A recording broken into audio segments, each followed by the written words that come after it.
이순신의 2차 출정부터는 특별한 전함이 동행하는데 바로 거북선입니다. 거북선이 어떻게 싸웠는지 한번 보시죠. 지난 1차 출정에서 대승을 거둔 조선수군. 제해권을 확실히 틀어주기 위해서는 계속해서 일본 수군을 공격할 필요가 있었습니다. 원래는 전라우수영의 수군을 불러서 같이 나가기로 했었어요. 하지만 경상우수사 원군이 급보를 보내기를 적들이 서쪽으로 자꾸 침범한다는 겁니다. 이순신은 일단 좌수영 단독으로 출정했습니다. 5월 29일 전라좌수영의 전함 23척이 경상도 바다로 출정합니다. 도착해보니 원군은 배 3척만 이끌고 있었습니다. 둘이 상의하는 와중에 적선 한 척이 근처를 지나가고 있는 거예요. 선봉대가 빠르게 쫓아가서 납포하는 데 성공합니다. 그러나 적들은 이미 육지로 헤엄쳐 도망간 뒤였죠. 아무튼 뒤를 밟아보니 사천 선창에 도착했습니다. 정탐해보니 일본군 400명이 산줄기를 따라 진을 치고 해안가에는 대선 12척이 정박해 있었습니다. 이순신은 이대로 쳐들어가면 불리하다는 판단을 내렸습니다. 썰물이어서 판옥선 같은 큰 배는 들어갈 수 없었기 때문입니다. 이럴 땐 적들을 유인해야 했죠. 조선 수군이 후퇴하는 척 뱃머리를 돌리자 일본군 200명이 언덕 밑으로 내려오는 겁니다. 또 그 중에 절반은 배를 타고 절반은 해안가에서 위협사격을 했죠. 그러자 이순신은 유연하게 전략을 수정합니다. 적들을 먼 바다로 유인하지 않고 조선군이 폭우로 들어가 적들을 직접 공격하기로 했습니다. 귀산 돌격! 이때 거북선이 처음으로 등판합니다.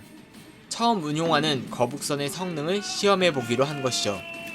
거북선이 적진으로 먼저 들어가 천, 지, 현, 황 4가지 종류의 총통을 발사했습니다. 3갈래로 나뉜 일본군이 대응 사격을 하는데 그 중에 조선인 포로들도 있었습니다.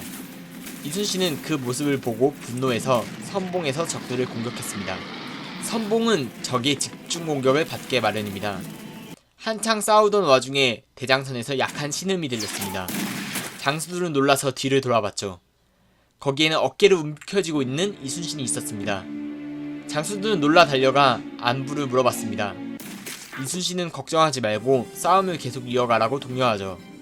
장수들이 더욱 분발해서 철환, 장편전, 필영전, 불화살, 화포들을 쏘아대니 적들은 전의를 잃고 언덕 위로 퇴각했습니다. 조선 수군은 총 10척의 배를 불태우고 일부러 2척의 배를 남겨뒀습니다. 적들이 만약 배를 타고 도망가를 할 경우에 우리 배가 뒤쫓아가 사살하기 위해서죠. 조선 수군은 근처에 진을 치고 밤을 보냈습니다. 이번 전투에서 이순신과 군관 나대용, 전 봉사 이설 및 궁수와 격군들이 일부 피해를 입었습니다. 여기서 우리는 이순신 장군이 때로는 자신의 안위를 뒤돌아보지 않고 전장으로 곧바로 뛰어나갔음을 알 수 있습니다. 유성룡의 징비록에는 이렇게 적혀 있습니다. 칼로 살을 가르고 총알을 빼내는 동안 주변 사람들은 얼굴이 까맣게 변했다. 그러나 이순신은 태연히 말하고 웃었다. 난중일기와 장계에도 중상에 이르지 않았다고 태연하게 썼지만 상처 후유증은 꽤 컸습니다.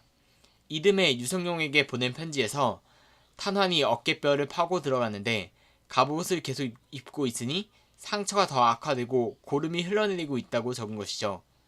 그럼에도 부하들을 걱정시키지 않기 위해 의연하게 대처한 것입니다. 오늘은 사천해전에 대해 알아봤습니다.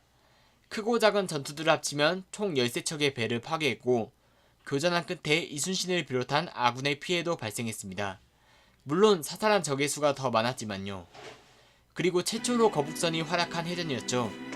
다음 시간에는 6월 2일 벌어진 당포해전에 대해 알아보겠습니다. 봐주셔서 감사합니다. 구독과 좋아요 부탁드립니다.